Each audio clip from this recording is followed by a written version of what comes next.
Buzzman, what's up, man? Good job.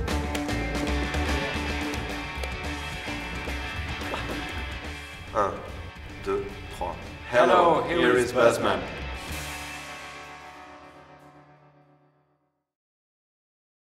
We know that people, consumers, are not expecting advertising. I mean, they are overexposed to advertising in their everyday life.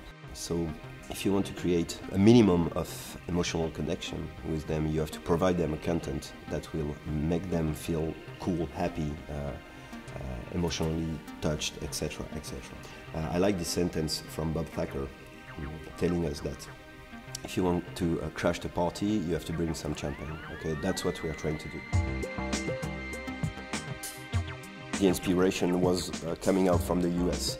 That was, this curve, this new area regarding the digital advertising. George used to be a copywriter within the major French advertising agency in Paris. And he was a bit fed up with the way that those agencies were thinking about doing advertising. So he decided to create his own agency.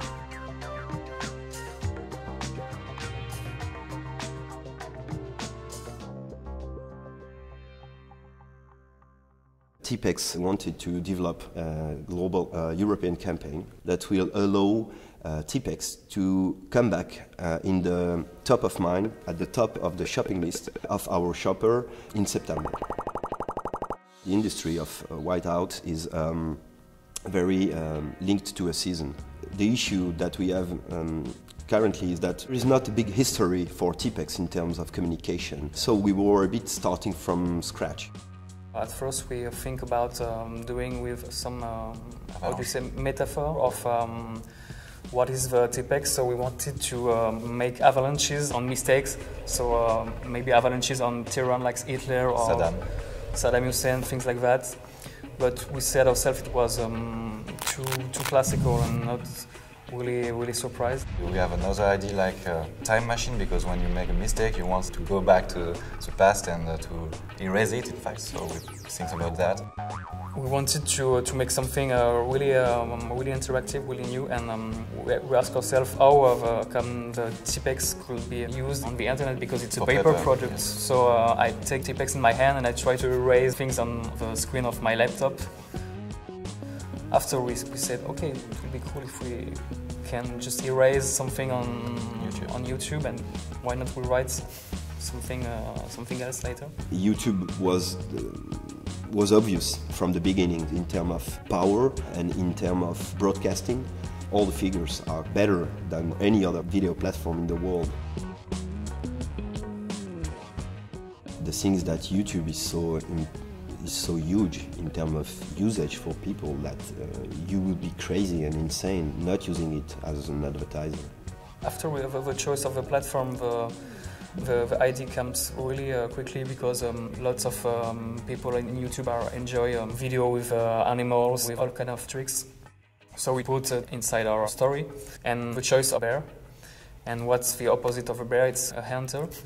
In fact, there is just one or two guys in the world who can make this, and we found this guy. I think he's from LA, and he's very famous for that. You know, he play a lot of advertising as a bear. We made a survey on around like 500 people, asking them what should be like the 100 queries that you will type in the blank. Took the 42 most entered queries, and then we produced those 42 scenes. We have to ask, in fact, the guy in bear, because we don't know if it's possible to do everything we want. He can't move like jump or running. It's impossible for him. So we have to talk with him and adapt the script with him. We knew that they will enter fuck, suck, but the twist was interesting. As soon as you entered those first queries and you saw the scenes, that was already quite like, oh, amazing, okay. But now I'm entering a game which is the man versus the machine. The main thing, I think, in this campaign is the surprising effects, because it's interactive. Shoot it now! I can't! Just shoot it, I tell you! I can't! Come on! This is the first time on the web you can choose what to do with the bear and the hunter. Help me to rewrite this story. This is the thing, I think. You are the director at the end. You can choose what you want to look at. And we know that as soon as they are engaged with the brand, people will remember it, first of all, and people will be able to share it, as they are, if I may say, a part of the campaign.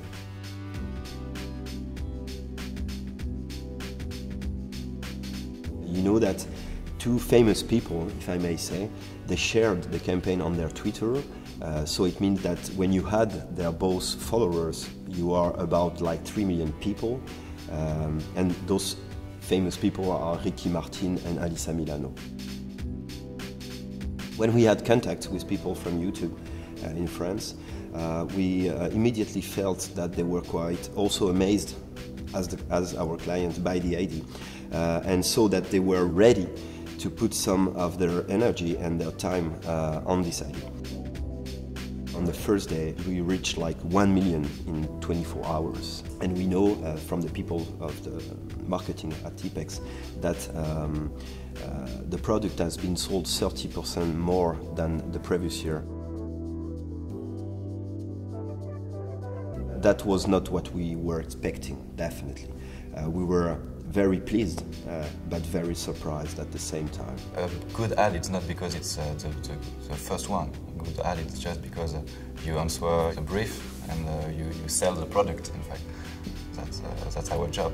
Anyway, sometimes you are the first one, and that's cool, being the first one, because that allows you to provide the content that is relevant.